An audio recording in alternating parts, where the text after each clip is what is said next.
और कुश्ती का शुभारंभ लाल कास्ट्यूम में प्रशांत गाजियाबाद के पहलवान है और नीले में आकाश उस कलवा पहलवान गौतम बुद्धनगर का पहलवान के बीच आज कौन बनेगा इस उत्तर प्रदेश का खिताब किसके नाम होगा उसका मुकाबला आपके बीच चल रहा है। दोनों ही पहलवान बहुत अच्छे पहलवान हैं और दोनों बजे पहलवान।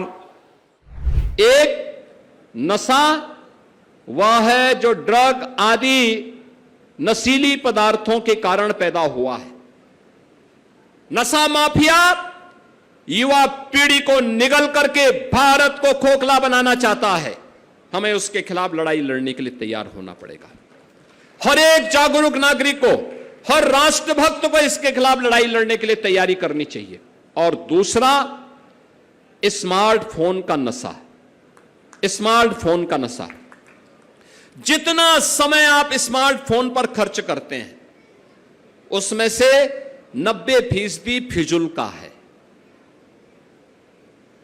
10% ही मात्र आपके उपयोग के लिए भी नहीं है। अगर वह 6 घंटे 5 घंटे आप बचत कर सकें, उनमें से केवल 1 घंटा अपने शरीर के लिए दे सकें तो स्वस्थ हो जाएंगे। शरीर स्वस्थ होगा तो मस्तिष्क स्वस्थ होगा।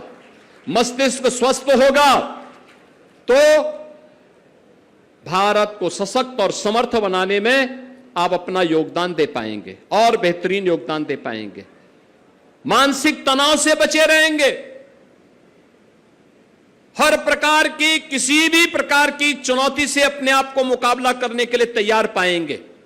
और उस तैयारी के लिए आज अपने आप को तैयार करना। एक पहलवान दंगल करने के लिए जाता तो सबसे पहले उसके लिए क्या होता है? किसी भी खिलाड़ी के लिए पहला नियम क्या होता है? आत्मानुशासन का होता है, आत्म संयम का होता है। समय पे जगता है, समय पे सोता है, खान पान के नियमों का पालन करता है, गुरु शिष्य की परंपरा का अनुपालन करता। आप देखते होंगे जब पहलवान आता अखाड़े में, कोच को भी प्रणाम करता है और अपने उस्ताद को भी प्रणाम करके वहां आता है। यानी श्रद्धा का यह भाव उसे आगे बढ़ने के लिए प्रेरणा देता है, उसको एक ताकत देता है। क्योंकि पुराने जो खिलाड़ी हैं, पहलवान हैं, पुराने उस्ताद हैं, ये कोचेज हैं, इन्होंने अपने जीवन को तपाया है, खपाया है। अलग विषय है उनके समय में संसाधन नहीं था, प्रोत्साहन नहीं था। अन्यथा उनको भी प्रोत्साहन और संसाधन मिलता, वे भी अंतर्राष्ट्रीय स्तर पर भारत का नाम आगे कर सकते थे, बहुत आगे कर सकते थे। उस समय की सरकारों के एजेंडे में खेल नहीं था, युवा नहीं था। आज जो लोग युवा युवा करके चिल्ला रहे हैं, युवा इनके एजेंडे में कभी नहीं था। ये केवल आपका दुरुपयोग करना चाहते हैं, आपके हितों के लिए। जब इनको अवसर मिला था सत्ता में रहने का, तब भी इन्होंने आपके हितों के लिए कुछ नहीं किया, कुछ भी नहीं किया। तब सब कुछ माफिया की गिरफ्त में डाल दिया, माफियाओं के हवाले कर दिया। और युवा शक्ति का सबसे बड़ा दुश्मन है माफिया प्रवृत्ति। सबसे बड़ा दुश्मन है युवा शक्ति की माफिया प्रवृत्ति। वह शिक्षा माफिया हो, खेल माफिया हो, या फिर पेशेवर माफिया, ड्रग माफिया हो, या किसी भी फील्ड का माफिया। अगर वह माफिया प्रवृत्ति बढ़ेगी तो युवा शक्ति की सबसे ज्यादा क्षति पहुंचेगी। और अपने उस युवा शक्ति को इससे बचाने के लिए आवश्यक है एक सकारात्मक सोच के साथ खेल और खेल संस्कृति को आगे बढ़ाने के लिए प्रधानमंत्री मोदी जी के नेतृत्व में डबल इंजन सरकार के द्वारा जो प्रयास प्रारंभ किए गए हैं, उस प्रयास को एक सार्थकता प्रदान की जाए। और मैं तो देखता हूं हमारा जो पहलवान होता है वह सात्विक भी होता है और बजरंग बली का उपासक भी होता है। बल बुद्धि विद्या देहु मोहि हरेहु कलेश विकार, यानी सभी प्रकार के कलेश को दूर करने वाले, बल बुद्धि और वैभव देने वाले बजरंग बली की उपासना करता है। बजरंग बली के उपासक हमारे पहलवानगण आज पूर्वी उत्तर प्रदेश के अलग अलग जगह से, अभी मैं देख रहा था कितना शानदार कुश्ती गाजीपुर और गोरखपुर के इन दोनों पहलवानों ने यहां पे वीर अभिमन्यु के लिए यहां पर किया था। कितनी शानदार कुश्ती की थी। दोनों वास्तव में बहुत अच्छी फिट जोड़ी थी और शानदार थी। मैं खेल मंत्री से और केंद्रीय मंत्री कमलेश पासवान जी से भी कह रहा था कि देखो बहुत अच्छी जोड़ी और बहुत अच्छे ढंग से काम कर रहे हैं दोनों पहलवान, और मेहनत करेंगे, अंतर्राष्ट्रीय स्तर पर नाम कमाएंगे, देश का नाम कमाएंगे। गाजीपुर में खेल की संस्कृति को वहां पे बहुत अच्छे ढंग से लोगों ने वहां विकसित की है। आप सोचो ओलंपिक में मेडल देश के लिए प्राप्त करने वाले दो खिलाड़ी ललित उपाध्याय और राजकुमार पाल, ये गाजीपुर के ही एक निजी स्टेडियम से पनपे हैं, आगे बढ़े हैं। ये खेल इकोसिस्टम जब विकसित होगा, उसको विकसित करने के लिए सरकार ने ही उसको आज तय किया, निजी एकेडमी कोई चलाएगा तो निजी एकेडमी के लिए हम सरकार से भी उसको सहायता प्रदान करेंगे, सरकार भी उसका सहयोग करेगी, क्योंकि वो युवाओं को तराशने का काम कर रहा है। हमारे पहलवानगण पुराने उस्ताद अपने अखाड़े चलाते थे, और मैं तो कहूंगा उत्तर प्रदेश सरकार उनका रजिस्ट्रेशन करवाएं, उनके लिए अखाड़ों का निर्माण करें, उनके लिए मैटिंग दें और उनको अन्य सहायता दे करके, जिससे कोचेज के लिए, मैनेजर के लिए, वहां की सहायक टीम के लिए कुछ सहायता प्राप्त हो और उन खिलाड़ियों को प्रोत्साहन मिल सके जो खेल और खेल खिलाड़ी रेसलिंग के क्षेत्र में आगे बढ़ना चाहते हैं। स्पोर्ट्स के जिस भी क्षेत्र में निजी क्षेत्र सहयोग करेगा, राज्य सरकार की खेल नीति उसमें सहयोग करने की है, हम उसको पूरा सहयोग करेंगे। उत्तर प्रदेश सरकार बहुत शीघ्र अपनी नई युवा नीति लेकर के आ रही है। युवा नीति में हम युवाओं के लिए ढेर सारे आयोजन करने जा रहे हैं, ढेर सारे प्रोग्राम को आगे बढ़ाने जा रहे हैं। कोई प्रतियोगी परीक्षाओं की तैयारी करेगा तो अभ्युदय कोचिंग को हर कॉलेज और विश्वविद्यालय तक हम पहुंचाने जा रहे हैं, फिजिकली भी और वर्चुअल भी। हर युवा उसके साथ जुड़ेगा, उसको एक प्लेटफॉर्म मिलेगा। उत्तर प्रदेश सरकार ने यह सुनिश्चित किया है, हर जिले में एक एम्प्लॉयमेंट जोन हम बना रहे हैं। एम्प्लॉयमेंट जोन का मतलब स्किलिंग एंड एम्प्लॉयमेंट जोन। एक छत के नीचे नौजवान की स्किलिंग भी होगी, उसको एम्प्लॉयमेंट भी मिलेगा। युवा के जीवन के साथ खिलवाड़ करने वाला कोई भी माफिया, वह नकल माफिया हो या किसी भी फील्ड का शिक्षा माफिया हो, अगर उसने किसी युवा के जीवन के साथ खिलवाड़ किया तो उसकी पूरी प्रॉपर्टी को जब्त करते हुए हम उसके खिलाफ बहुत सख्त कार्रवाई कर रहे हैं। आज के इस अवसर पर मैं इन प्रतियोगिताओं में प्रतिभाग करने वाले जितने भी हमारे युवा खिलाड़ी आए थे, इन सब का मैं अभिनंदन करता हूं। यहां पे अभी वीर अभिमन्यु और वीर कुमार में हमारे दो प्रतियोगिताएं हुई हैं जिनके फाइनल हुए हैं। मेडल जीतने वाले दोनों प्रतियोगिताओं में उन दोनों प्रतिभाशाली खिलाड़ियों को मैं हृदय से बधाई देता हूं। फाइनल में पहुंचे हुए जो रनर अप थे इन दोनों प्रतियोगिताओं में, उनके प्रति मेरी संवेदना है, लेकिन जोरदार खेल का परिचय उन्होंने किया है, अच्छा खेल खेला है और प्रयास करेंगे तो और अच्छा निखार आएगा। और हमें जितना अच्छा हम कर सकते हैं उसका और अच्छा करने की गुंजाइश होनी चाहिए। अभी यूपी केसरी का फाइनल मुकाबला होने जा रहा है और हम सब की भी इच्छा है उसको बेहतरीन तरीके से देखें। जीत और हार अपनी जगह है, सबसे पहले मैदान में आकर के डट जाना है। जैसे दुबे जी कह रहे थे कि मैं तो आ गया लेकिन और भाग गए, और मुझे लगता है कि उन्होंने ताल ठोक दी। वो कह रहे थे कि हम भी आएंगे, भाई सांसद खेलकूद प्रतियोगिता तो सांसद स्वयं अजमाए पहले,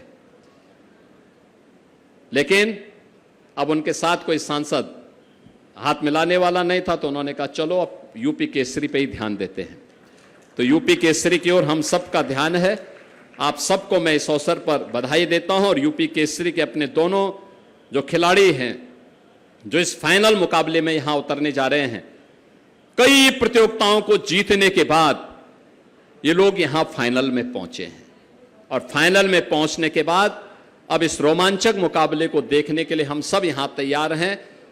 मैं आज के इस अवसर पर एक बार फिर से इन दोनों खिलाड़ियों को भी हृदय से बधाई देता हूं, इनका अभिनंदन करता हूं और विश्वास करता हूं कि खेल को और निखार देकर के इस अंतर्राष्ट्रीय प्रतियोगिताओं के लिए अपने आप को तैयार करेंगे और भारत के लिए मेडल लेके आएंगे, क्योंकि 2030 का कॉमनवेल्थ भारत में होने जा रहा है और भारत की इस प्रतियोगिता में कोई खिलाड़ी चूकना नहीं चाहिए।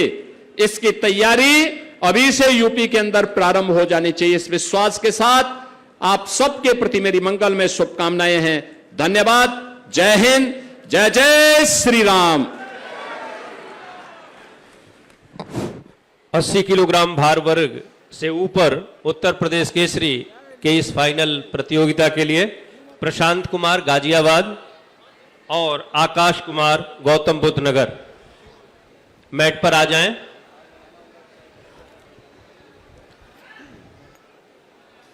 दोनों ही पहलवान अंतर्राष्ट्रीय पहलवान है, दोनों ने भारत का प्रतिनिधित्व किया है विदेशों में। एक तरफ है प्रशांत पहलवान और दूसरी तरफ आकाश भाटी उर्फ कलवा पहलवान।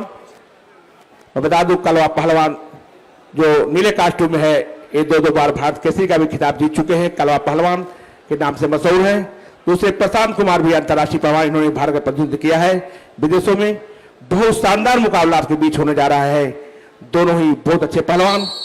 और कुश्ती का शुभारंभ लाल कास्ट्यूम में प्रशांत गाजियाबाद के पहलवान है और नीले में आकाश उस कलवा पहलवान गौतम बुद्ध नगर का पहलवान के बीच आज कौन बनेगा इस उत्तर प्रदेश का खिताब, किसके नाम होगा, उसका मुकाबला आपके बीच चल रहा है।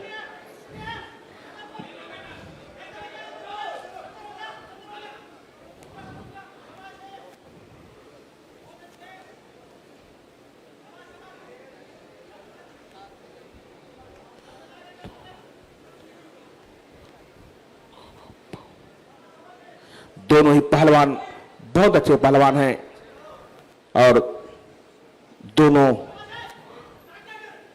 बजे हुए पहलवान। और ये फाइनल मुकाबला प्रशांत और आकाश के बीच चल रहा है। उत्तर प्रदेश केसरी के मुकाबले में 57 पहलवानों ने प्रतिभाग किया था और उनको हराते हुए आज ये फाइनल तक पहुंचे हैं।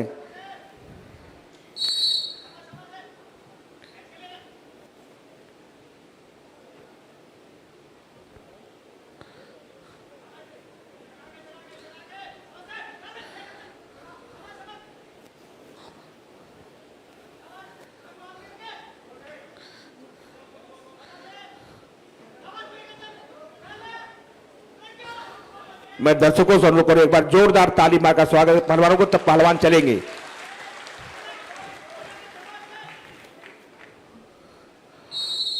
देखिए 30 सेकंड का समय दिया गया रेड कास्ट्यूम को कुश्ती न लड़ने के कारण। 30 सेकंड में अगर अंक नहीं बनाएगा तो नीले कास्ट्यूम के पहलवान को स्वतः 1 अंक मिल जाएगा, क्योंकि कुश्ती न लड़ने के कारण एक ओलंपिक नियमों के अनुसार भी कुश्ती खेली जा रही है। अगर पहलवान पीछे हटता है या कुश्ती से बचता है उसके लिए प्रावधान है, जो आपने भी देखा। 30 सेकंड का समय दिया गया है।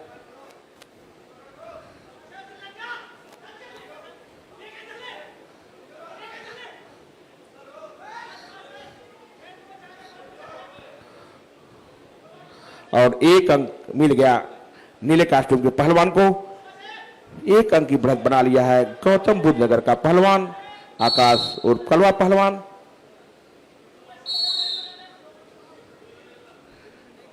लाल कास्ट्यूम में पहलवान है प्रशांत गाजियाबाद और नीले में आकाश कलवा पहलवान। और बहुत ही शानदार कुश्ती और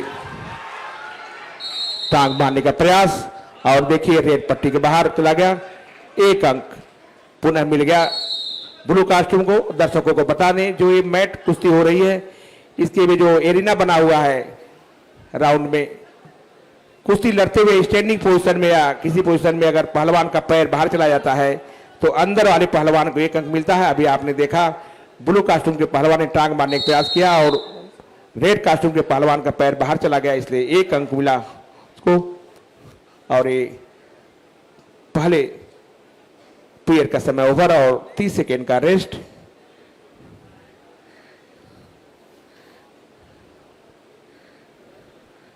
कौन बनेगा आज उत्तर प्रदेश का केसरी का खिताब इस वर्ष का किसके नाम होगा उसका मुकाबला आपके बीच चल रहा है।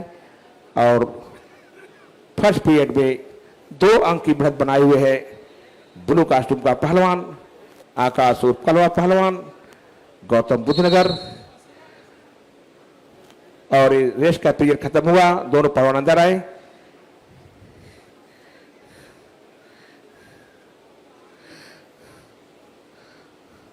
दोनों पहलवान अंतर्राष्ट्रीय पहलवान दोनों ने भारत के लिए विदेशों में पदक जीता है और भारत का प्रतिनिधित्व किया है। लाल कास्ट्यूम में प्रशांत पहलवान गाजियाबाद और नीले में आकाश पहलवान और कलवा के नाम बतौर है।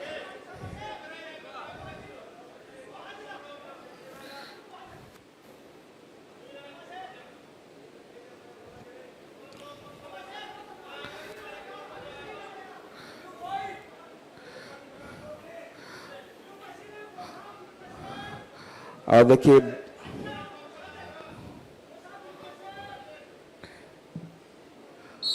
ब्लू कास्ट्यूम के पहलवान को भी वार्न किया गया है। अभी पहले वार्निंग किया गया है कि आप अगर पीछे हटेंगे तो आपके खिलाफ भी पैसिविटी दी जाएगी और रोक दीजिएगा। देखिए शायद आंख में लग गया, कोई नहीं, भूल चूक से लग गया है, कोई दिक्कत नहीं। दोनों पहलवानों ने हाथ मिलाकर यह किया कि हमने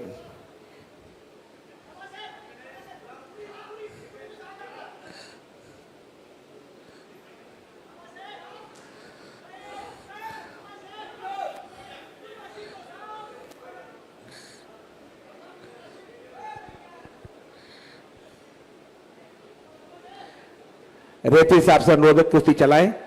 और देखिए ब्लू कास्ट्यूम को भी पैसिविटी दी गई कुश्ती न लड़ने के कारण उनको भी 30 सेकंड का समय दिया गया है। अगर वो 30 सेकंड में अंक नहीं बनाएंगे तो लाल अंक पहलवान को भी 1 अंक मिल जाएगा। और दूसरे राउंड का 1.5 मिनट समाप्त होने वाला है और 1.5 मिनट अभी शेष है इस कुश्ती के।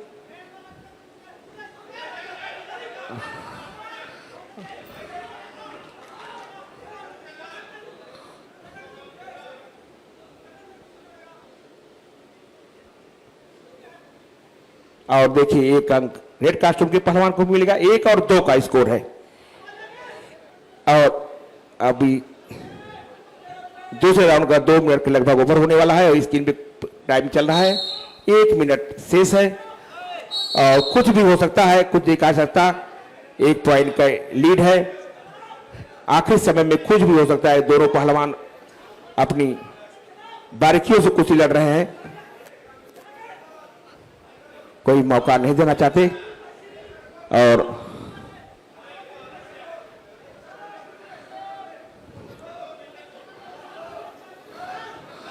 कुछ भी हो सकता है। दर्शकों को अनुरोध एक बार जोरदार ताली मारकर स्वागत करें पहलवानों का, जिससे कि इसमें जोश भर जाए पहलवानों में। एक कुश्ती दिखाएं, 1 पॉइंट का अंतर नहीं होता है और कुछ भी हो सकता है। अभी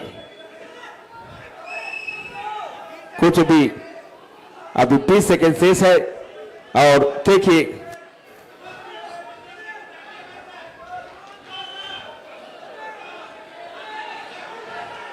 और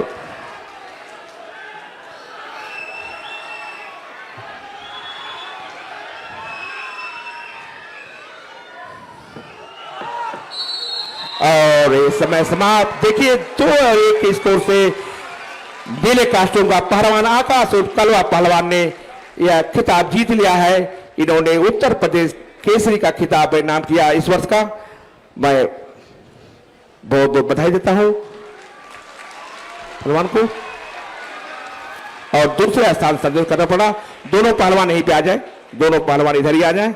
और इस वर्ष का खिताब जीत लिया है आकाश उर्फ फाटी उर्फ कलवा पहलवान जी।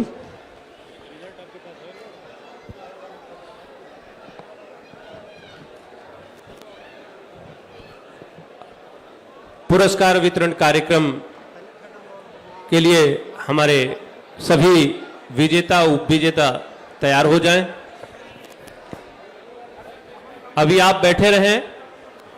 पुरस्कार समारोह में इन विजयी खिलाड़ियों को आपको अभिनंदित भी करना है, सम्मानित भी करना है।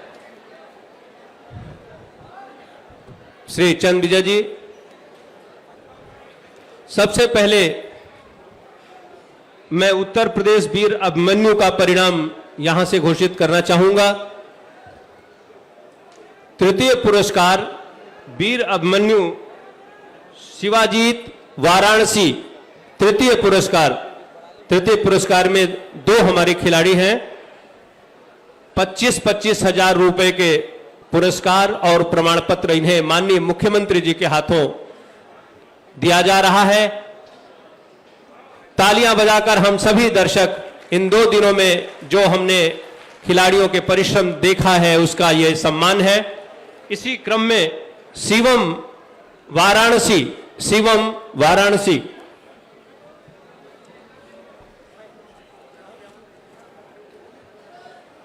इन्हें भी 25 हजार रुपए का पुरस्कार। शिवम वाराणसी।